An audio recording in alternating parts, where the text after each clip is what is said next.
Good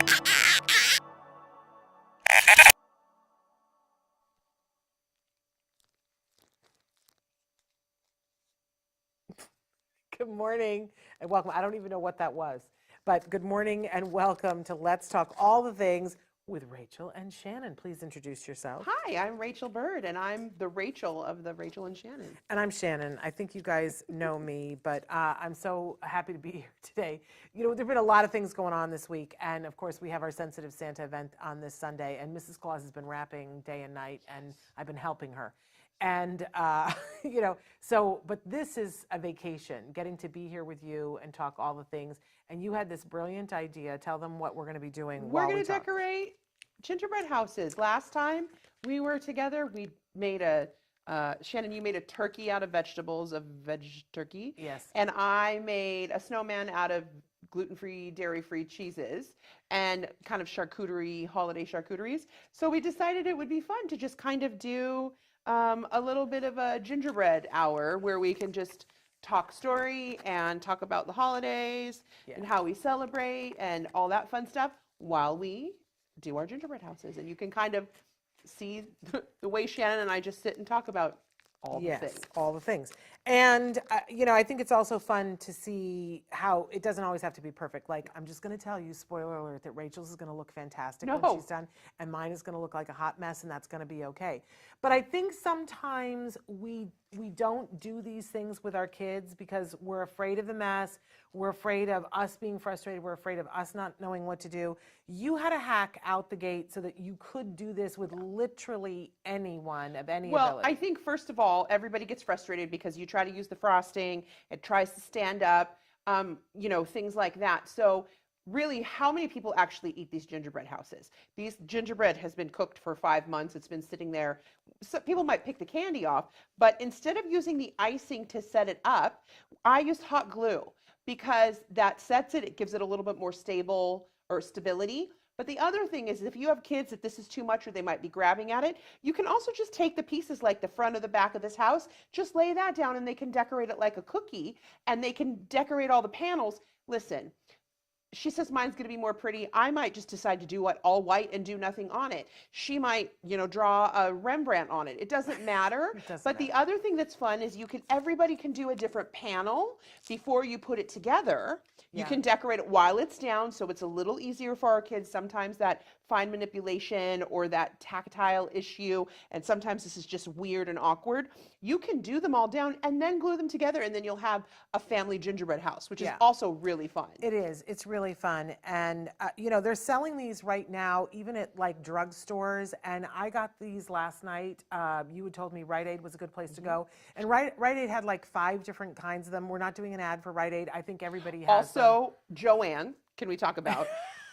Yes, we could talk about I drove to go to Joann's last night, the fabric store, okay? Yes. I'm driving and does anybody know what do you know what the mandala effect is? No. So the mandala effect is things that we see and we think that we know. So in my head, it's Joann's. It's always been Joann's. I even see it, Joann's with an apostrophe S. I just know that in my head it's Joann's. It belongs to Joanne. No, I think it did at one point. Rachel. Well, it's been, I had Kobe Google it, and it's been since like 1993, he said, or 94. I don't know. It's just Joanne singular. Right, but like it's Joann's. And I was driving and I looked up at the sign. Oh, so the mandala effect is things that are in our heads. Like there are logos that we see, like say Jack in the Box. Like some people, or in and out. Some people think it's in and out.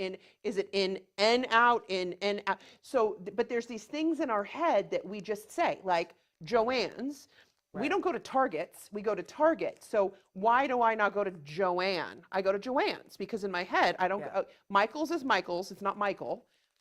Anyway, so I was driving to Joann's last night, and what this started was they had maybe 5 different gingerbread houses. They had a gingerbread village, which would also be really cute that everybody can do a little small one. They had they have themed ones. They have, you know, they had a Pez one at Rite Aid last night. But at Rite Aid, they were buy one, get one free. So, so there's a big, and they even have little ones now that are even cheaper. Yeah. It's a good holiday craft because if it doesn't go well, you can throw it all in the trash when you're done. Right. And the thing that's fun about it is the panels can be, we're going to have our kiddos that literally just put the frosting and throw stuff on. We're going to have kiddos that are taking tweezers and trying to be so specific about things, or people like me that do that. But no matter what you do, it's your gingerbread house, so it doesn't matter. But we need to get started, so we have to talk about the whole. Yes, okay. Appropriately. Yes. So there's a few things you can do. If you want to use your own frosting, you can take a Ziploc bag. What I like to do is I like to take a glass or a mason ball jar and put a Ziploc in. You put the extra over the sides, and then you could just put the icing in. Then you take the Ziploc, you twist it, and you can just cut a little seam at the end. The important thing, these actually have a funky little, almost like a point. But what you want to do is you don't want to make the hole too big. You could cut the corner, and I'm just going to cut it. The thing is you can never go backwards, right? So I'm just going to cut a little hole to kind of control it, because the bigger the hole, the more of the icing that's going to come out. So the smaller, the better. And you can always make the hole bigger, and you just can't make it smaller, right? But if you were to make a hole too big and you couldn't figure it out, what you could then do is put that in a Ziploc bag, or a plastic gallon bag, and then you just kind of squeeze and you can actually, on a paper plate or something, see how big your little hole is. How did you do it? I wanted a really small hole, and now I have a hole that I need to make. And bigger. I have a huge hole. I don't know if you can see. You can kind of see how funky it is here. Great. So, I mean, the reality is it is what it is. And now right? I probably have too big of a hole. Yeah. It's all about how big your hole is. Yes. Yes. So Merry Christmas, gingerbread How houses. big is your hole? So we're going to start this. Oh, yeah. Oh, I think I had a bubble. Okay. Did you have a bubble? I had a bubble, but okay. now I think I'm in business. So now, oh, yeah, see, my flow is pretty big. Mine is big and flat, which is funky. So that's going to determine how pretty my house is, but my house is going to rock. Okay. And then we're just going to start slapping things on these while we talk to you guys. Yes. I have no rhyme or reason for what I'm doing, but Same. I'm going for it. And one of the cool things is if you need to size your candy, you can just take a bite of it. Take a bite out of it. Well, some people can. Yeah, I can't do that. Did you know that licorice has wheat in it? I know that you know what they do? Why it has wheat in it? When they're done with it, so that it doesn't stick together, they roll it in a big canister with a little bit of wheat, which they don't have to do that. You can special order some that's gluten-free, but it's really hard to get a hold of. You know how I know that? Because when Jem went to preschool, his preschool teacher was gluten-free. And I made a point of saying to her, you can get anything gluten-free. And she was like, no, you can't get licorice. And then I went down the rabbit hole researching it. And one of the things, if you really like licorice and you're gluten-free, Trader Joe's, I have licorice in my mouth, I'm sorry. Trader Joe's has taffy, and it's gluten-free, dairy-free. Oh, yeah? I don't know if it's vegan, I'm not sure. But they have a taffy, and the red and white striped one tastes exactly like a Twizzler. No, like a red vine, like red licorice. And so Kobe, the first time I had it, I tried it, and I went, oh, that's what it smells like. Wait, we have exactly the same houses at this point. Did you put your gingerbread? Oh, how funny. You put your licorice on? Yeah. I thought, I'm trying to get my gingerbread. I had this marshmallow gingerbread guy that I'm trying, but he's heavier than the frosting. Is he? So I'm going to have to hold him for a minute. I'm smushing my gingerbread man. That's so funny that we both went for the, and I didn't even look at what you were doing. See? You're like, oh, yours is going to be so much better. I didn't cheat, I swear. That's the thing about these. It doesn't matter what they look like. They're going to be fun no matter what. Yes. You know? Amen to that. I love doing these. Like this is like last year, my mom and I did these. We sat for hours. We decorated 2 different ones. I did a Disney one because it's me. And she did, I'm not sure which one she did, just like a generic. And you get creative. And I kind of felt like sometimes less is more. But I feel like with a gingerbread house, sometimes like more is more. It's just fun. I like more is more. There's no rhyme or reason to it, right? I just don't, I have so many choices. I don't know what to pick. So many choices. So this is what we have on our tray. We have a bunch of different candies. The thing about it, Shannon went to go look for candies. Wait, you have the iPad. Do we have that? Can I? Oh yeah, let's do a close up on the iPad. I just wanted to show what Uh, we have. Oh, I don't, here, there's our, and Traven can cut to that. Okay, so That's we our have all kinds of assortment. different little fun things. We have little chocolate snow caps. These are little tiny um, Sunflower. chocolate covered sunflower scenes. They look like Christmas lights, M&Ms, little hard candies. You can really get anything, which is super fun. And the other thing that we have, I'll bring into is we did, each of us have the exact same candy. So we have, what are they called? Peeps? Yeah. Peeps Christmas trees and Peeps gingerbread men. Now, Peeps are gluten-free, dairy-free, but sometimes they say they might possibly have milk. Okay, perfect. So it's kind of under your discretion. It's one of those, I think it's processed in the same place that that wheat and dairy, you know, where wheat and dairy might be. So it's kind of one of those, you have to make a personal decision if you want to use that or not. Oh my gosh, you're so cute. I love you. My gingerbread man has slid down the house already. Well, that's okay. So, all right, I'm going to put the iPad down Okay, for now. perfect. We're going to come back to that. But, you know, I don't eat sugar at this point in my life. Right. Not, you know, I mean, obviously I have fruit sugar and things like that. But I don't eat candy at this point in my life because my, you know, pancreas or whatever it is with diabetes can't handle it. And I was never a big sugar person. I'd rather eat an entire loaf of bread. Oh, To right. be honest, that's like, or salt. Salt and olive oil. You could salt a tablecloth and put olive oil on it, and I will eat the tablecloth. You know what I'm saying? But so sugar isn't my thing, but I do love the smell of sugar. And this is very triggering for me that it's like all the- childhood, smell Right. that sugar. Right. And I do love the smell of it. I'm just glad that I am at a point where I'm like, I can smell it, and that's all I need to do. And I you're don't good need to to stick go. it in my mouth. Right, right, right. Because I don't like how I feel when I eat it. Well, I know Kobe talks about like, you know, sometimes sugar because he's not had the sugar and the kind of things. I mean, he had sugar, he had, you know, some of the candies and stuff like that growing up, but maybe not what most kids had or typically what people would have. And he's so funny because, you know, we went grocery shopping yesterday and I said, "Do you want this holiday thing, this holiday, this?" And he just said, "No, like I'm not in a sugar phase." And I was like, "Are you my child? Do I know you?" I know. Because I'm all about the sugar. So Well, and my kid is the same way. He, you know, he'll have. Okay, here's a great example. Last year for Easter, he was really into he's into jelly beans now. Okay. So I bought him some really high-end jelly beans, and I gave them to him. And the other day we were going through his room and getting rid of some stuff, and there were the 2 bags of jelly beans unopened in his room.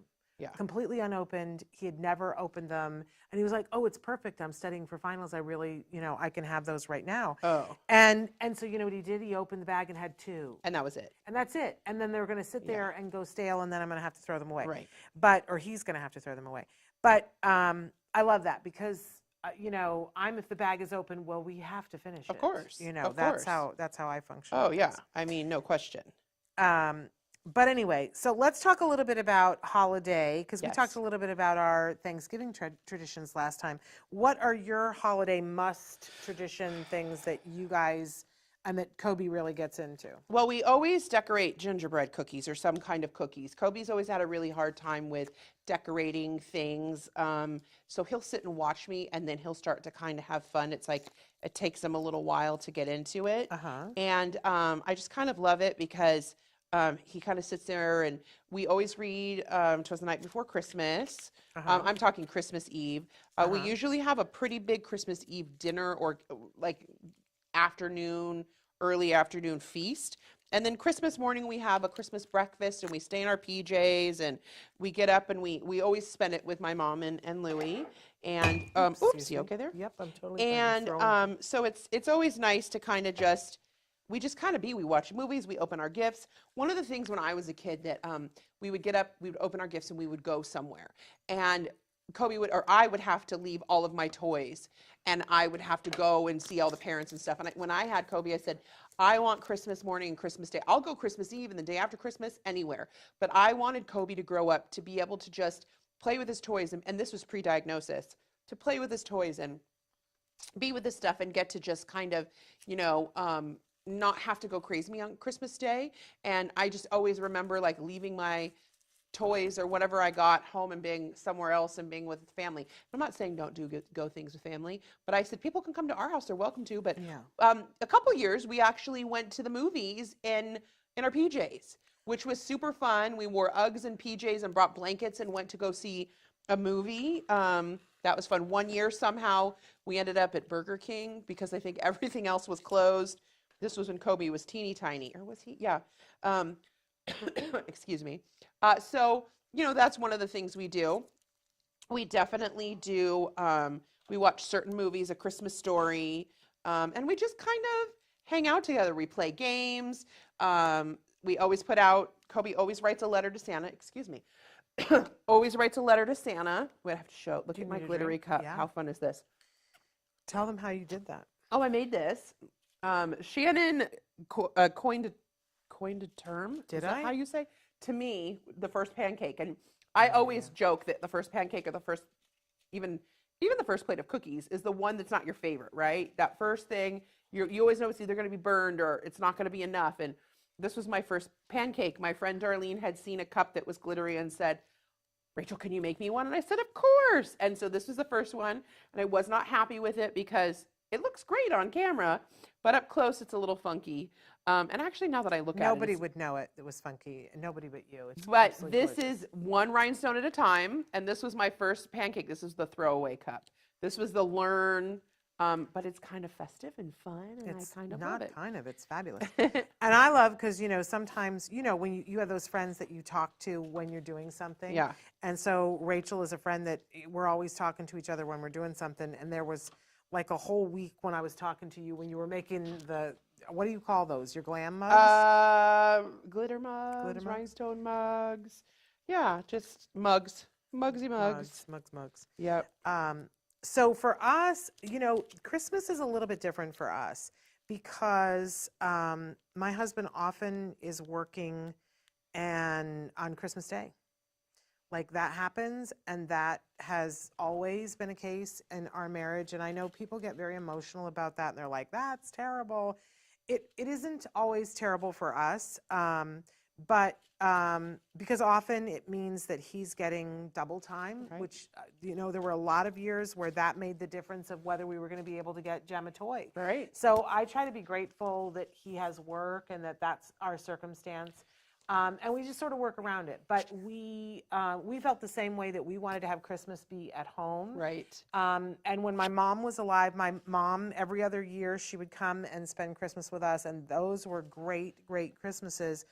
My mom's been gone 10 years now. And it feels a little weird that it's just the three of us. But there's always some kind of an adventure. I think it was it wouldn't have been 2 Christmas ago. Maybe, was it last Christmas? That we decided that we were going to do what so many of us, our Jewish friends, do on Christmas Day, and we were going to go out to a Chinese restaurant for dinner. Right. And we apparently did not read the Jewish handbook on eating out. You have to make your reservation now. Right. I did not know really? That. I didn't know that. I did not know that. I have no idea. And we went in Los Angeles to go try to find some sort of Asian fusion, anything would have done, Thai. Something. Everyone was like, are you out of your mind? You had to reserve this I would have ago. no idea. Yeah, I didn't know. I had no idea. So what we ended up getting was Zankou chicken. Thank God for Zankou chicken. They're open? Oh, that's great. The Armenians were like, we're open. and we had Zankou chicken, so that was really fun. Because I never really know what to do for Christmas dinner. Right. Whatever time we have together, we always love to play games and do that. A lot of times we try to find something funky to do. Like if there's somebody that we know, we have one friend that we like to torture by leaving stuff on her doorstep because it makes her crazy. Like what kind of stuff? Does she know it's you? Oh, yeah, she totally knows it's us. And it's like stuff, like when we, during the pandemic, I needed to garden, like right. And our house isn't really set up for garden. Our whole backyard is just a deck. Uh-huh. There's not an inch of grass in our backyard, but in the front there's grass because we have the dogs and the dogs do their business in the front yard. But it's not, and we have a little cinder wall and then there's a little chain link gate. But it's not a big piece of land, but I decided that I was going to dig up right along the fence and put a garden in there. Right. And It's gorgeous. It's my favorite. Her garden, and she's got this squash arch, or what do you call it? The squash arch. It's my favorite thing. Squash. She always says it's not great, and I'm like, it's the Well, best thing it's coming ever. along. It's coming. But you know, and so I had ordered these heirloom seeds to come, and they always give you a pack of free seeds. Right. And they gave me Russian kale. And so I planted the Russian kale, and it was like a kale farm, you guys. I've never seen so much kale in my life. And it was, I don't eat kale. Right. Kale's too hard on my stomach. I'm a vegetarian, I'm a vegan, I love vegetables. But no kale. Kale rips my stomach apart. That's so interesting. I just can't. Has that always been? I guess so. Now people tell me, you know, you got to take the stems out, and I'm like, it still rips my stomach apart. Yeah. So I was trying to find people to pawn kale off, so I was bringing kale in bags up to her house and leaving them on the doorstep. And she would like crying and laughing and saying, "Stop! Stop with the kale. Stop with the kale. I have nothing to do with it. I can't." But we'll always bring like random okay stuff. I mean, kale's not the worst thing you could put on. It's not like we're bringing dog poo to put on her doorstep, but we always find some excuse to bring something to her doorstep. To her. Or if we know somebody that, you know, is having a rough time or whatever, that will, you know, ring and run and leave, like some of my wonky mugs that I make on their Your doorstep. mugs aren't wonky. I'm obsessed with your mugs. Well, I've got new mugs this year. But I hope we get you're gonna get mugs. Rung and you're gonna get what mugs. did you call it? Ringing. We called it "You've Been Mugged" last year. That we brought things like we brought to Traven's house, and we, you know, so we we used to call it ding dong ditch, yes, and ring and run, and we put it on. So we try to find something to do that's fun and meaningful, because you know, for Thanksgiving we do the gobble gobble give, right? But now, do you do anything like that at Christmas, or like do it's they always have random. those? Yeah. I don't know. I should look it up and see if you know they what? have. One year my mom and I did. My mom used to work for Meals on Wheels, and one year we delivered meals for Christmas. Love that. And that was really cool because there were people that we were the only people that anybody was going to see on Christmas Day, and I think it was a lunch and a dinner that we delivered.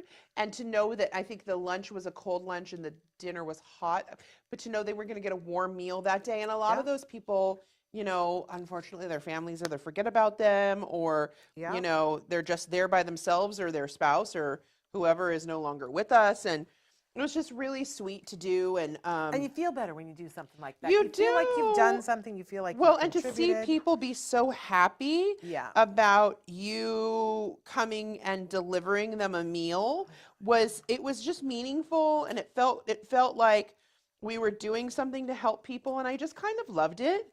It was one of my favorite things. So I had a friend who used to do something that you can't do anymore, unfortunately, but she called it Operation Santa Claus. And what it was is she would go to the post office, the local post office, and say, "Hey, what do you do with your letters that you get that are to Santa?" Yes. And they would give them to her back then. They won't do it anymore now because it's like a HIPAA violation or something like that. But she would get them, and she had a bunch of people like me and a bunch of other moms that you could adopt one of the letters. Aww. And they were all from your postal area, right? And you got to open the letter, and it had the person's address. This is why you can't do it anymore, right? And it would be a letter from the kid to Santa Claus. So you got to be Santa's helper. And so, you know, you would go through, and some of them were just ones that it seemed like the kid was okay and the parents probably had it. But then you could tell there were some that were like the kid was asking for toothpaste. Yeah. Right? Or something like that. Yeah. And so you would adopt. Well, my mom came to visit me one Christmas. This is before Jen was born. This story. Have you heard this story? Have I told this before on the air? Yes, but I'm going to cry. So go ahead. Yes. Well, so we adopted some of the letters, and, you know, you go shopping and you get what the child wants. And this one little boy wanted a pair of Shaq sneakers, and there were a couple of other things that he wanted, and so we went. My mom adopted that kid. I just lost my plate. Frosting down. It went down the thing. Okay, but anyway, and we had a couple of different things. So we go to find the house, and it's 2 days before Christmas, and we go to find the house, and we can't find it because it's like the address is like 207. 5.5. Yeah, right. Because a lot of times here in Los Angeles, people turn their back garage into a rental dwelling, or and so the address is half. and we just couldn't find it. Well, what we found was it was one of those little itty bitty campers, like a camper for one person. And we went behind the house to find it. And there was a gentleman who was there who was cooking over a fire. And there was a little boy who was probably 6 years old. And it was my mother's thing, so she was going to take it. And normally, and she'd never done this with you guys before, no, right? and This was her normally first. what you do is, you put it all together in a bag with a bow, and it says from Santa, and you leave it at their doorstep. But they're sitting outside their house, and so my mother really couldn't do that. And so she didn't know what to do, and my mother's not trained in improv or anything. But so she walked up and she was like, and she goes, I don't remember what the kid's name was, but she was like, "Are you Joey?" And he looked at her and he nodded, and she goes, "Well, we were coming around the corner," and she got all emotional, and she was like, "There was a big fat man all in red, and he was on the sled, and he went around a corner too fast, and he cut in front of me in my car, and this fell off of his sled, and I don't know what to do with it, but it has your name on it, so I think it's for you here." And then she took off, hobbling down the street because my mom didn't move so fast, right? And so she got in the car, and I was like, "Good Lord, what happened?" And she's like, drive away. And then she was telling me, we both got so emotional about it. And I was like, there was a fat man in a sled. And she goes, "Well, it came off of Santa's sled." But oh my gosh, for years, we just would love, to go over that story. Yeah. But that was a good time because, and malls have things where you can go and adopt a kid. Right. And I love that we get to do the sensitive Santa thing, and I hope that talk about that. When are you guys doing that? So that's this Sunday, if you're in the Los Angeles area, and if you have special needs, anybody, it doesn't matter what the age is, please go and sign up. I think there's still a couple of tickets left, you guys. Go sign up now, and they're free tickets, but you have to have a ticket because we have to be prepared and know who's coming, right? And Santa's there. And so Santa. And it's a drive-through. Mrs. Claus is there. When your child register, let's say that you have an 18-year-old who's on the spectrum. So you register that individual, right? Any age doesn't matter for the person who's special needs. And then every single sibling that they have that is under the age of 18, you also register them with their own ticket. Same half hour, right? And then you come to the drive-through. You will be given a toy that's specifically been picked out by Mrs. Claus for all of those individuals, individually wrapped toy. And then you get to wave to Santa. And this year, it is a drive-through at the Ed Asner Family Center. We're so proud to partner with them on this. If you would like to exit the car to take a picture, a socially distanced picture with Santa, you can do that. That's amazing. But if you don't want to because you're like, I'm not comfortable with that, then you wave to Santa. The kids can yell to Santa from the car and say, I want this, I want that, whatever. But you get to leave with the wrap toy. You can put it under the tree or you can go home and unwrap it right then. And there's some good toys. You saw we were wrapping some stuff earlier. There's some good amazing toys. What a great event to be. What I love about the event too is the fact that sometimes it's hard for our kiddos on the spectrum to connect with Santa or see Santa, or so even just that socially distanced picture, but to be able to connect with him in that way is so great. Yeah. And how many years have you been doing this, Shannon? So this is the 10th year that we've been doing it. And it really, it's so important to me because I've told the story here before too about there was a year when Jem had just been diagnosed and he had been diagnosed in the January before. I've got a hot mess over here. I'm on the Hot Mess Express, so we're good together. I'm good. But anyway, he'd been diagnosed in January and we got to that December. And, there just wasn't enough to pay rent and to buy dinner and to buy a toy and we had started some medicine for him. And I was sort of despondent about the whole thing because that's not what the holidays are supposed to feel like. It's supposed to feel like abundance. And yet, for a lot of people, it doesn't. Mm-hmm. And I've always been grateful to Lisa Ackerman because she had a thing then where if you were in need, you could register, and that was really hard for me to humble myself to say, you know what, I'm in need, right? And my kid is in need, and a Taka family adopted us, And I got to be honest, I have the most Christmas spirit memory about that Christmas because I was a recipient, and I promised myself that at some point we were going to do something so I could be on the other side. Right. And it feels so good every year to know that we've spread those toys and that they're, and not everybody who comes is in that dire need. Right. You don't have to be in dire need to come. But to know that that's an option. To know it's an option. And for a lot of people, it's just, what we hear from a lot of people is, we felt like it was a holiday thing where we were included, we were invited, and it was okay to come as you are. Yep. And, for your kids to come as they are, and that was perfectly okay. Right. And that's important to me too. So. Well, and I think for so many of us, the come as you are, I remember when we were doing autism walks and, it wasn't a birthday. It wasn't anything like that, but it was a time that we could just celebrate Kobe for who he was.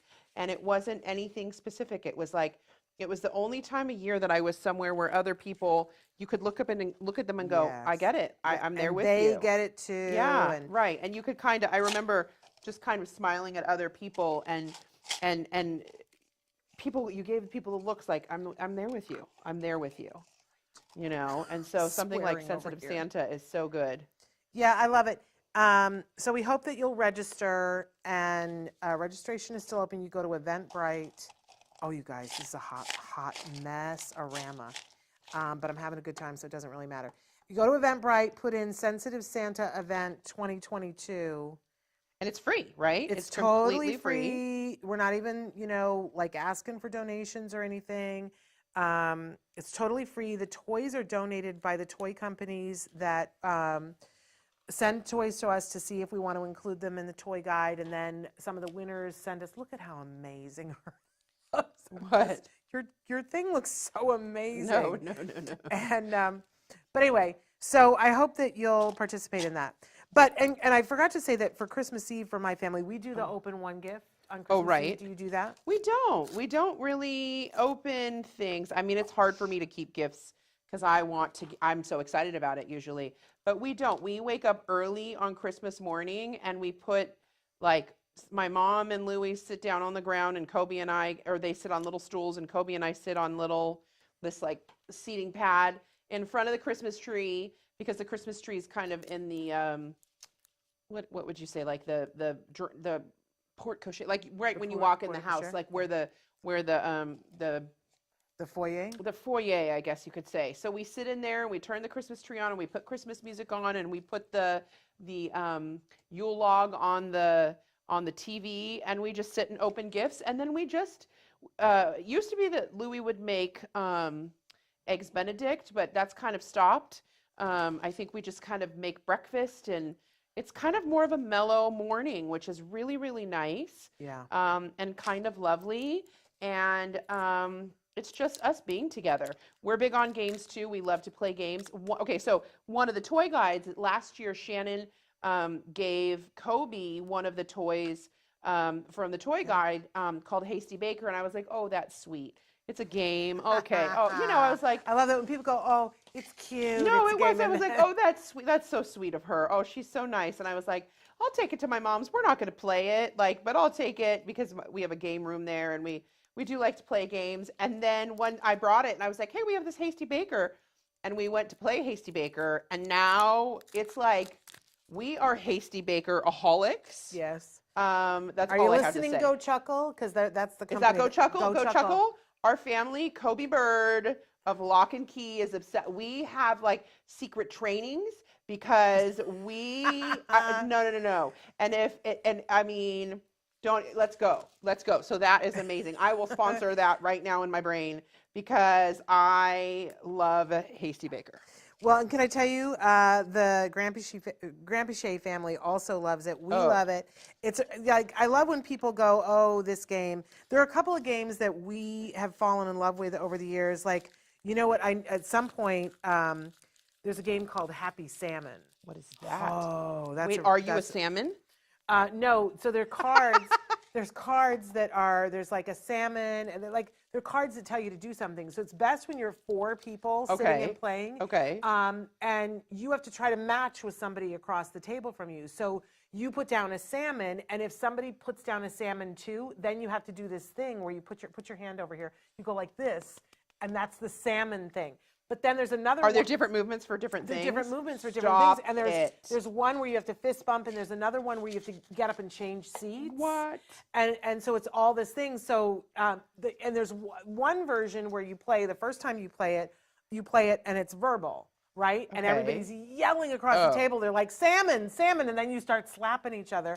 And then once you've played it that way once, then you have to play the nonverbal, and the instructions come with it this way. Then you play it nonverbal, so you're gesturing and you're running around and you're slapping, and it's hilarious. Okay, that sounds super fun. It's happy salmon.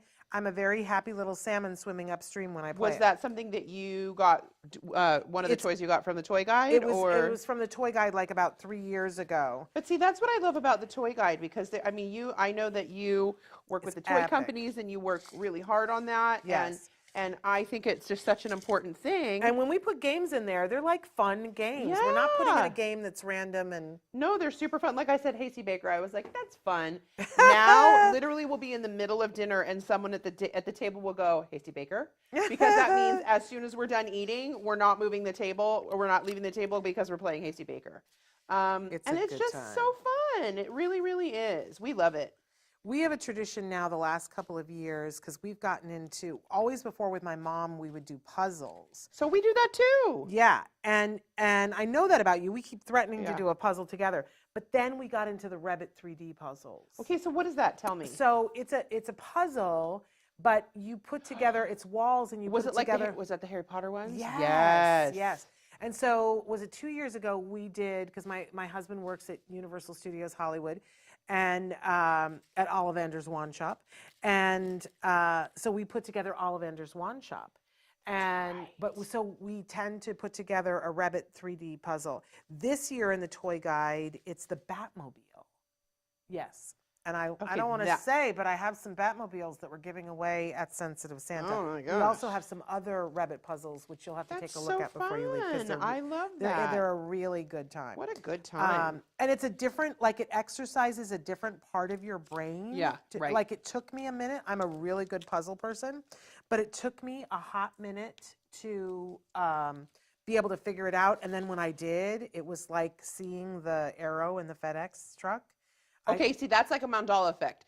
The arrow in the FedEx truck, and what's the other one? Baskin Robbins. Okay. Oh, the 31 The flavors? 31 in BR, Baskin Robbins. Like, was that always there? Did they call it that? Whoever came up with that, those advertising people, I'm like, you're brilliant. I love you. Yeah, it took me forever. Jem had to show it the 31 to me. Oh, he did? Yes, and then I had to show him the FedEx arrow. It's interesting how different people's brains see things. How we see things differently. And the first time somebody explained the arrow and the FedEx thing, I went, no. And then when I saw it, I was like, shut up. Yeah. Shut the front door. Yeah. Okay, there's a serious amount of candy on yours that is not on mine. I can't walk, talk, and chew gum at the same time. I mean, my brain is going. Okay, so let's talk about believing in believers. Yes. Let's talk about that. Well, I'm a believer. I am a big time believer. And I think we need to respect that as a believer, that Christmas magic is different for every person, or holiday magic, or whatever you want to call it.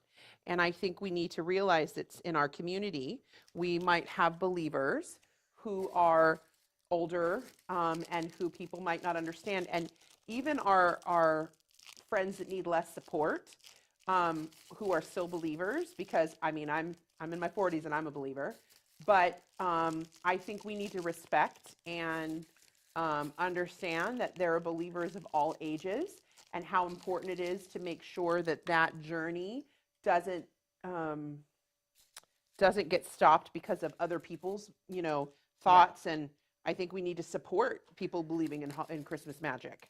Absolutely. Yeah. I think I have not always been good about that.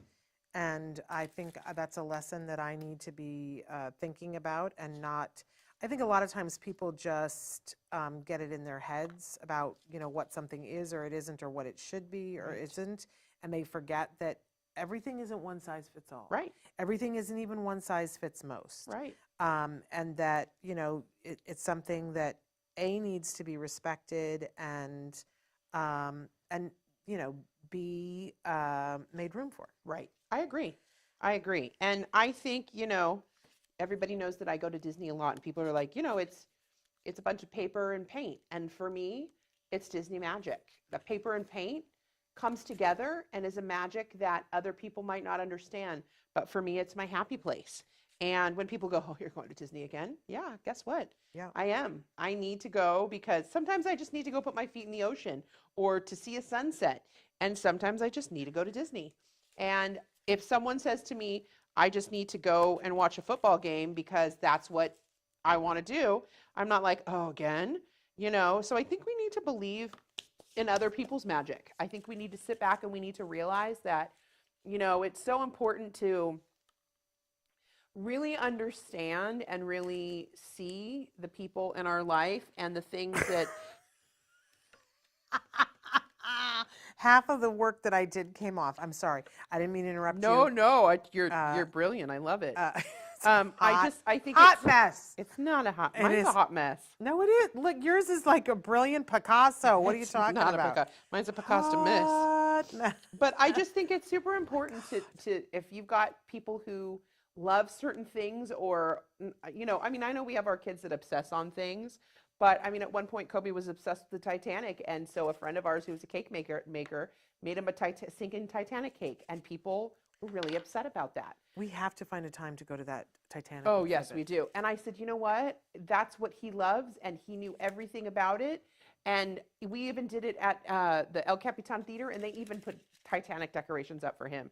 So it's finding things for our kids and for our friends. You listen to me obsess about things, and it's what's important to us, Yeah. I think, this goes right to, we've been talking all this week. A lot of our viewers have written in and said, what are your thoughts about, and they were asking Dr. Doreen about this the other day, and, everybody kind of has heard my opinion on when people say, oh, you shouldn't get that toy for your child that your child is really into because it's not age appropriate anymore. And I loved what Dr. Grampiche had to say about it the other day on the show, because she said, you forget the power of a reinforcer.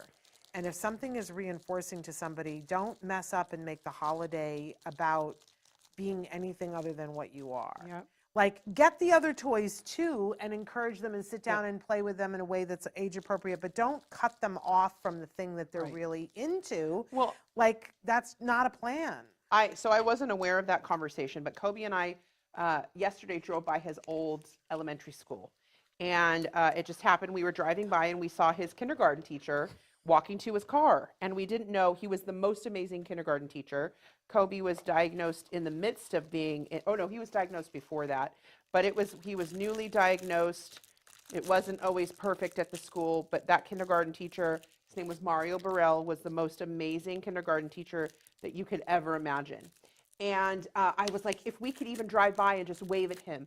And so we ended up just driving by the school. And Kobe was like, oh my gosh, it's been so long. He goes, it looks so much smaller. You know how you go to a school and you realize because you were so little? Yeah. He's like, whoa. And when we drove around the back, there was the apparatus. And he called it the apparatus. And that's the slide with the, where you walk up and there's a slide on it and there's all the little levels and stuff. And that was in the middle of the playground. And we had a conversation because what happened with the apparatus for him was when because he went to school there in kindergarten, they were in their own place, and there was 1st through 5th grade in the big playground. Well, after 2nd grade, they didn't let kids play on the apparatus. It's the whole playground is literally just concrete. There's a basketball court, concrete, and the apparatus. And all Kobe wanted to do, especially because he was on the spectrum, was sit on that apparatus, and he wasn't allowed to. And I got so upset about that because it was like, you're too old. You're in 5th grade. You can't sit on the apparatus or you can't go down the slide. And Kobe was double the size of the kids anyway because he's just always been so huge. But it was so interesting to go by, and he still had those memories, 20 now. And he's like, remember when they wouldn't let me play on the apparatus? And we talk about that all the time. He didn't learn to swing on a swing until he was, I think, 12. And we tried the pumping, we tried all the different things and tried to teach him with his legs. And the first time he got on a swing, we went to the help group when he was, I think, 12 years old. And he did after school programs there for the Kids Like Me program. And I remember that he sat on a swing and he was like, Mom, they let me sit on a swing and they let me go down a slide. And I was like, I want to get on a swing and swing on a swing. So that age appropriateness was really, really interesting. And that's like a trauma to him. It's so much BS. I don't know how people, hey, I was going to say, I don't know how people live with themselves when they make these random rules that, I was a teacher. I would have been like, let's make room for you to be on that apparatus. Right. You know what I mean? Right. Like, yeah, I just don't, I have a pin somewhere that my friend Trace gave me that says, your silly beep rules don't apply to me. Yeah.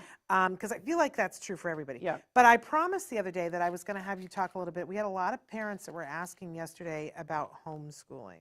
Yes. And I gave you guys as an example that, that became a very real thing for you. I feel like, I don't want to put words in your mouth, that it wasn't even a choice. It became a thing that you pretty much had to do. Is that true? Well, and I think there's a difference. There's a difference between what we did. There's homeschool, and then there's online learning school. So it is homeschool, but I'm not teaching Kobe. So what it was an online computer school. So I didn't do the teaching. Homeschool is where, and I don't quote me on this, but homeschool is where I would be the one that was doing the lessons with him and in charge of the lessons. With the program that we did with Kobe, it was online. And each class he only had 3 classes at a time, so he could focus on the math or the English or the history or the science. Instead of having six classes and 6 different things, he had 3 classes a week, and the actual computer classes were Monday, Wednesday, Friday. So he'd be in the class for an hour to 2 hours, depending on that. And then Tuesday, Thursday, he would be able to sit and do his work. So, and all the lessons, everything was on the computer. If he needed books, they would send the books. But it was really, really good for him because he was able to do it at his pace. And one of the things that I don't think people understand is bell systems at school, lockers. Like when he went from elementary school to middle school, he was only there for 6 months because unfortunately there was an incident where he was beat up in class because they didn't have a substitute for the adapted physical education class. And he was standing up for a little boy who was being beat up, a little boy with braces. Another kid was beating him up. And Kobe said, hey, don't do that. And the kid grabbed him and started kicking him. And I got a phone call and he never went back to that school. We tried with IEPs and tried getting him. I didn't know my rights then. And they said that he could go to a school that had, at the time, a higher functioning autism program. And because they had him in learning disabled classes because they had nowhere for him because regular ed was too high for him. And the autism class that they had there was nonverbal and Kobe was verbal. And he was in this between place and where do I put him? And so they put him in a learning disabled class, which wasn't the right place for him because what all the teacher could focus on, especially like his math teacher, could focus on was he needed to be able to write his math problems on lined paper. And in his IEP, I had that he had, because he couldn't do fine manipulation. Actually, in his IEP in I think 3rd grade, they said he doesn't have to write. He can do everything on an iPad. And I was like, no, I still want him to write and do stuff like that because I want him to have that skill. But so what we ended up doing is I ended up putting him into, it's called Insight School of California. It's a K-12 program. And K-12 is it's just not a brick and mortar school. It's a totally free program that they have. They send you the books. If you need a computer, they will send you the computer. I've had friends reach out to me, a friend whose son I think is dyslexic and has severe ADHD and was having a really hard time in school. She just started her son in it. And you could try it for 6 months.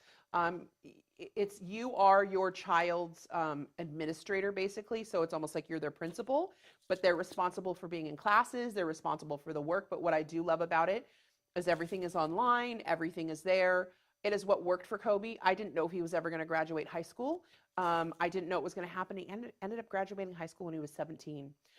They don't have, the program that he was in, Insight, was a program that he was able to, he got a high school diploma and he was able to transfer to junior college. He couldn't have transferred to a UC, but we knew that that wasn't his journey at the time. Yeah. Well, and when he actually graduated from high school, where was he? We were in Toronto and he was filming Lock and Key, season 1. On a big hit television show. Hello. Could I tell you a story about that? Yeah. So we had something happen where Kobe was, he was in a class. It was a college transition class. It was a 3-credit class that he needed to transfer out. It was his last credits. And the teacher sent me an email and said, Rachel, I need to let you know that Kobe has been lying and telling stories in class. And I was like, what? What? My son does not lie. And what is he doing? And he's like, can we have a phone call? And I said, of course, not a problem. At the time, we were in Canada. He and I were in Canada. It was his senior year, and he was 17. And he said, we're talking about college and career transitions, and Kobe says that he wants to be an actor. And I told him that, that's kind of like a pipe dream, that's really hard, that most actors don't make it. And Kobe was like, but I am an actor, and I'm actually filming a show. And the teacher said he told us he couldn't tell what it was because he had something called an NDA, or he said he could, no, he said Kobe just said he wasn't allowed to tell us what it was. And I said, okay, now mind you, we're mid-season, season 1 in Toronto when I'm getting this call. And he was just, it was kind of like everything Kobe was talking about, that, he was, and Kobe was totally honest about it and all. And I know not every kid is like that, but it was very interesting. And everything he kind of kept like downplaying and saying, that's not fun, that's not cool, like you're not going to ever make it. And so I said, well, do you know what IMDb is? Why don't you search Kobe Bird? I said, because Kobe actually is an actor, and we are in Canada, and he's filming, and he's under an NDA where he's not a non-disclosure agreement where he can't tell you what he's filming, and so he actually is acting, and he's a reoccurring role on this new show, but I can't tell you because we're right on an NDA. And the teacher was like, I am so sorry. As he should have been. I feel horrible. He should have been. And I said, well, no, I appreciate you reaching out to me, but apparently Kobe had been telling him, and he was like, Mom, I didn't think to tell you because I just, I didn't want you to be mad at me. And I was like, I'm not mad at you. You did exactly what you needed to do. So then when it came to the next project, they had to write a resume.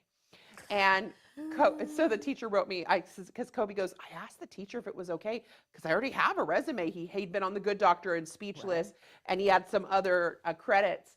And the teacher was like, of course, Kobe, you can use whatever you want. But it was really sweet. And what we loved about Insight School of California is there was a special ed teacher. They worked with his IEP. So it wasn't like they just threw him to the wolves.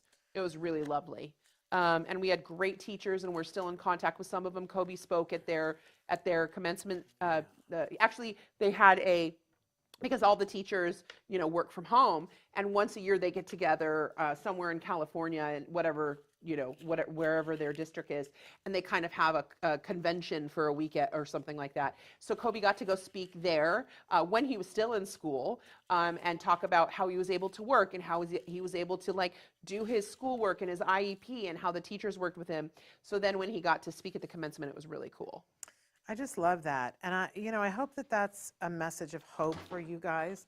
I don't know what that was. It was your my licorice. Your licorice. It will live down there. So did my one plate. As long as it's not the house, yep, you're good. Yeah. But I think I think there's that scary moment when you don't know, when something isn't working and you don't know what you're going to do, and you're like, I don't know. I'm sure that it was very scary for you when he was getting beaten up, and you were like, I don't know, I can't send him back to school tomorrow. Oh. Because I was working, and what do you do? And, he's on the spectrum, and how do I navigate this? And I got to say, in the realm of that is a pretty bad thing to happen. I think we're all clear that nobody wants for that to happen, right? But here you are today, and he's okay. Yep. It's not okay. Right. It's still not okay. Well, I wish I knew my rights back then. No, he speaks about it because he lived it. He knew exactly what it was, and he knew how traumatizing it was for him. Yeah. And it was, we still can't drive by that school without him having feelings. I mean, there were years that we couldn't even drive by the school at all because he would go into a full meltdown because it was that hard for him. And I just want people to understand, when they see my son, they're like, oh, wait, he's so high functioning, which is not a term that we use. We use less support and more support. Yeah. Because we have friends that people would deem low functioning who are so high functioning in certain things that I'm not. Right. And we're all low functioning and high functioning in different things.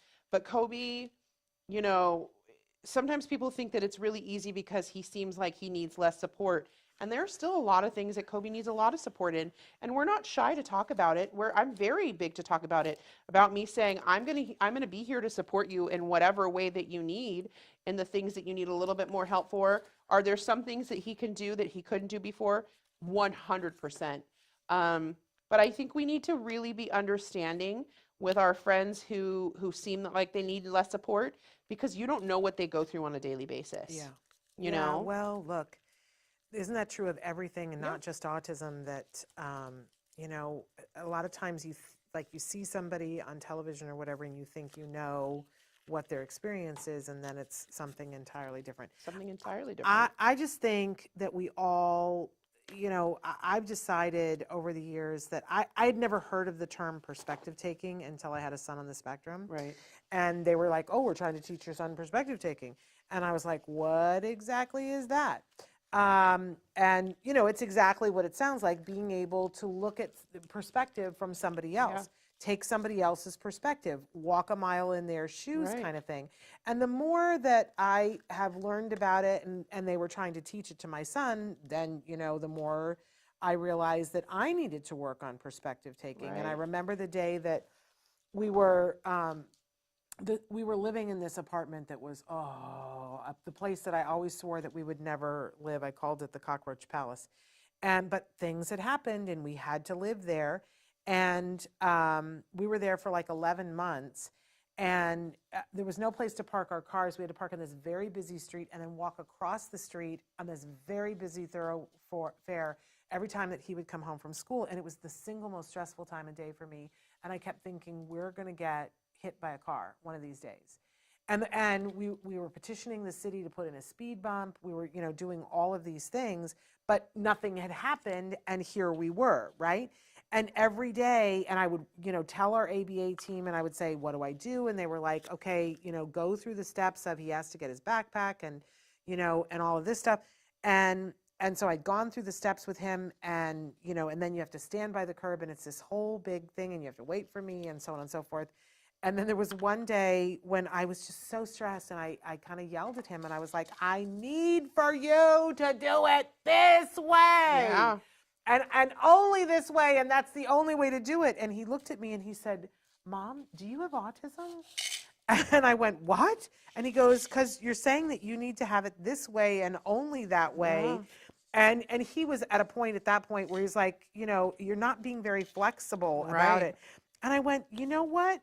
I think 9 times out of 10, when there is an issue with someone who's on the spectrum, it's because somebody is expecting them to do it their way. Yes, I agree with that 10,000%. And here we stand and go, you're not being very flexible, but how flexible are you being that you need for them to do it your way? And I because I suffer from some, as Kobe says, OCD, I need things a specific way. And I always feel like I did that because I wanted it a specific way for him, but I do need it a specific way for me sometimes, because it keeps organization, keeps my brain right. And I'm the kind of person that it might be really unorganized until it can be really organized. You're very organized. Well, yeah, but what gets it to that is because if it's not, then it drives me crazy.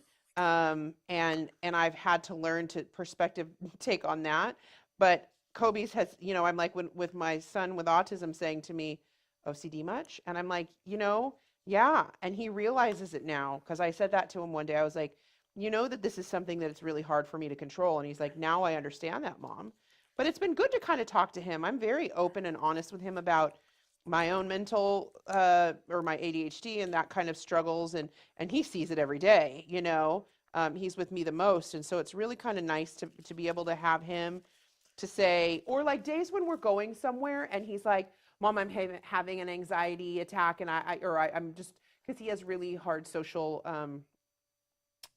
what's the word? Social anxiety, and it's really hard. And it's great for me sometimes when we're going somewhere to be able to look at him and say, Kobe, I'm really having a hard time today. Like, you know, you have that social anxiety, but when I walk into the room, I'm usually the biggest girl there. That's kind of why I'm always so cheery and helpful, because I don't want people to be looking at my size, but you know, people look at me right away and think I'm this other person and don't realize that there is a person inside of this. Like they just see like a big girl, and that can be really hard for me sometimes. And so it's been really nice to be able to have conversations with him about that as he's gotten older, to say like, I have social anxiety too, and to be able to look at it and say, a lot of us do. A lot of us have social Amen. anxiety in ways that, like, as you start talking to people, you start understanding that other people might feel the way you do. Yeah. I, I've talked before on the show about how I have had panic attacks. Yeah. And at one point was diagnosed with a panic disorder. I don't think I qualify for a panic disorder anymore, but I'm going to say that and then knock on some wood somewhere that that doesn't happen again, because it's super not fun when you're having panic attacks. And for a while, I was having trouble going out of my house and I couldn't drive and whatever. I got help.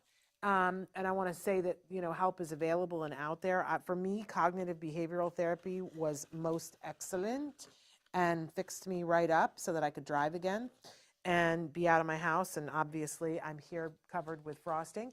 But it's funny, Jem, growing up with that, it does have a little bit of a cost. And there are times when it's funny because he notices it before I do, Oh, that does there'll he? be times when I will go to leave the house and we'll be halfway out the driveway and I go, did I turn the stove off? And he'll go, I'm sure you turned the stove off. And I'm like, I'm not sure. And then we go back in the driveway and I go in the house and I check the stove and I get in the car and I go, I don't remember if I actually looked at the stove to turn it off. And then I got to go back in. And usually, 3 times is enough for me. And but he has learned now. He's at an age at 19 that he'll say, "What's really going on? Mm. What is it that you're I really love worried that. about?" I love Yeah, that he can identify that. yeah. Before I can go, oh, you know what I'm nervous about? Because it's always something else, and that's what cognitive behavioral therapy taught me, is that when I get fixated on a little thing, it's because there's something big that I don't feel. Can I have one of those? Of course. Oh, I've needed that the Oh, whole here, time. I am covered. here's a The couple whole for time, you. the whole time I've been like, oh no, I've got got this you, all friend. over me. All right. So, but yes, but he sometimes will say it before because I'm in it. Yeah. And he'll go, And you "What's can't really see good?" it when you're Yeah, in it. yeah. When you're in it, it's a totally different thing, right? And I don't love that, that means that sometimes my child is my working therapist. That's not my fave. You know what? I think, listen, we're each other's therapists. Yeah. In so many different ways. And to say that, like, if we can support each other in that way, what's wrong with that? Well, If you and now can that he's an look, adult, that's good. But, yeah. you don't want your 5-year-old. Right. And what got me into cognitive behavioral therapy was there was a day that we went someplace, and it was really hard for me. The only time I would ever go someplace is when we had therapists with us, and I would struggle the whole time. I would be like right on the edge of a panic attack. And we went someplace, and he stopped, and he said, I want to go home. I want to go home.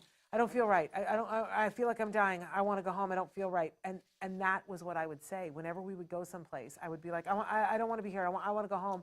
I don't want to be here. And then to hear it come out of his mouth, I was like, okay. Did that change it all for you? Oh, then the next day, my husband laughingly said to me, okay, on my Actors Access thing, they're looking for people who have OCD who want to do therapy, and it doesn't involve medicine, because for medicine, that's a whole other panic attack for me. And he's like, honey, should I submit you? And he was kind of laughing, but kind of not laughing, like trying to broach the subject. And I was like, yes, submit me right now. Yeah. And he had to write a whole thing about, what, and he wrote, and he pushed send, and I'm not kidding you, within 3 minutes, the phone rang, and it was like, hi, we're calling from, we want to talk with you about this. And it really helped me. I mean, like, it wasn't my favorite thing to put our business out on the streets because I wasn't raised to do that, but it really helped me. Well, and I'm sure it might have helped other people to see that. Well, I don't know about that, but it really, really helped me to go through the therapy, and I learned a lot. I don't know what that is. Okay, so I have made a ginormous sugar mess. I'm going to find sugar in places on my body, and my pants are covered in sugar. And I think I am approaching done. But then I look at yours and I go, holy business, because you have found places to decorate that I did not decorate. What are you talking about? Yours look great. Well, I think I need to do something to my chimney. Oh, and I need to, my little gingerbread man. Okay, I found more to do. Do we want to do a little, how much time do we have left? We're over. We need Are to we? stop soon. Yes, we're very, Traven's just going to let us go. Thanks, Traven. Traven would like to go home sometime. Okay, should we show what we have so yes, far? Yes, but let me just put a couple of eyes on I'm my going to move the gingerbread candy man. out of the way so I can And see. oh crap! We're gonna need to get the iPad out too. Oh, There's mine. I think I've wrecked my gingerbread man. It's pretty freaking fabulous, Rachel. I have mushrooms. I have a mushroom garden in the back. I love Look that. at my little You mushroom decorated garden. all around. Well, I didn't do the back panel because I wanted it just to be. I love that. Okay, so let's get here and take a look at. Don't look at my mess behind for sensitive Santa. But okay, so that is your front. That's my front, my little Christmas tree. I love it. And then on top, I have a little gingerbread. He's just decided to. I love. Got my little bushes. He's fantastic. My Christmas lights on the thing, and then if I turn it around, your roof there my is roof just bricks, insane. my Christmas That's lights, so fun. and then in the back, your mushroom garden. I have a little mushroom garden. Okay, then I'm going to give the pad to you. Okay, hold on. And then here's. Oh wait, we didn't do the other Christmas side. lights. I love that. Look at It's how cute, fantastic right? that looks. Okay. Okay, Super I'm going to cute. hand the iPad to you, and then I'll give everybody a tour of my home. So here is the front door right here. So cute. With the gingerbread man with the eyes popping out. Hot mess. It's my favorite. With everything falling off. I don't know if you heard me say all the swear words that I said when everything kept falling off of the roof. But I have my snow cap walkway. Lovely. And then here is one side. So cute. With my M&M roof. Here's the look how here's cute the that back is. door. Look at your light wreath. Yeah, well, Is that a grapefruit wreath? it's a hot mess, and then the other side is gumdrops on the bottom. I love it. So We'll post a picture of the two of ours next to each other. That's great. There you go, and then you go wash up, and there's. Do you want another paper towel? There's left. No, there's like I need at this point I need a shower. We should turn them to the front so they could see our. Okay, let me turn it to the front. So super duper cute. I love the height you got with that gingerbread man. It's inspired. So super fun. And this is something, the truth is you could do this with your kids. Yep. Or you could do this with the adults that you have in your life. Because this was very de-stressing to just sit and talk. And there's no wrong. There's no wrong. That's what I was saying. If it's too much to do a whole house, give everybody a panel. Give everybody a front, a back, a side, and then you can hot glue it together at the end. And that makes it stable. And there's no wrong. There's no right. It's just as fun. And you get different ideas. I might look at yours and go, oh my gosh, I could do that next time. Yeah. It's so much fun. And then it sits on the counter, and it's part of your holiday decoration. And it's a reminder of something that you did together. It's just a fun thing to do. So, and so much easier when you hot glue the sucker together before you do anything. Good plan. I thank you so much, my friend. We didn't talk about what we want to see in 2023, but now we have to talk about what we're grateful for. What we're thankful for. Thankful for. Talk about why this is important to you. So what we're thankful for, my cousin Kanani, who had Down syndrome, every time we sat at the dinner table would say, what are you thankful for? She'd ask every person, and she'd wait for the whole, everybody to go around, and then she'd just be quiet. She'd ask everybody, Shannon, Traven, Rachel, cousin Rachel is what she called me. Yeah. What are you thankful for? And then she'd be quiet for a second, and then someone would say, Kanani, what are you thankful for? And she'd say, my whole family. So today, I'm going to say for my whole family is what I'm thankful for. My family being you, Traven, Sarah, everybody here, everybody in my community. You guys are my family. I'm an only child, so all of my friends and all the people around are what I'm thankful for. So we found out a loss of a person today, and it hit me in a way that check in with the people around you. Yeah. Check in and just say, how you doing? Because I know that holiday depression can be real. I know that we have expectations of who we might be and who people see us on social media and who we are in our real life and people who know us on different levels. And I'm just thankful to have a community and for my whole family. Yeah. What are you thankful for? And then I want you to explain the picture too. Oh, yes. I am also thankful for my family of choice. Yeah. Not that I'm not thankful for my family of origin too, I am. I'm grateful for them, but I'm thankful for my family of choice. Because later on in life, when you grow up, you choose who is your family. you have that option. And I'm very grateful for you. And as you said, and Traven and Sarah and Dr. Doreen and, my husband and my son and so many of our friends. And I'm grateful for you guys that I'm on this journey with often every day. I'm grateful for all of that, which I would never have found. I would never have found you if my son hadn't been diagnosed with autism. I mean, that's part of the reality of it. So, and I'm grateful for health and hanging on to that because that's super important to me this year. So, so grateful. But explain to them about the rainbow and the picture. Sure. The picture there is from my family, from my family's. Not happy birthday. It's happy birthday. That's happy unbirthday today. That's Kanani's rainbow. That is the rainbow that is behind our house on Molokai, and that's one of the plumerias that came from my grandma and papa's yard, and we planted them in the yard, and that's just one of my very favorite images because it's my favorite place in the world. There you go.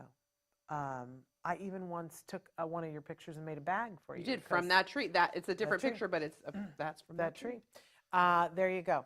So I hope you guys enjoyed. We're going to be back tomorrow with the Stories from the Spectrum rerun. We're working on a new one, but it's not ready yet.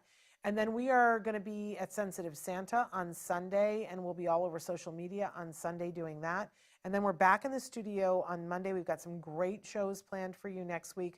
We're going to be live Monday, Tuesday, and Wednesday. We've already pre-recorded our Thursday Let's Talk Movies with Moira, and that'll be our last new show of the year. So the last live show of the year will be on Wednesday, because then I'm going to unplug and take some time.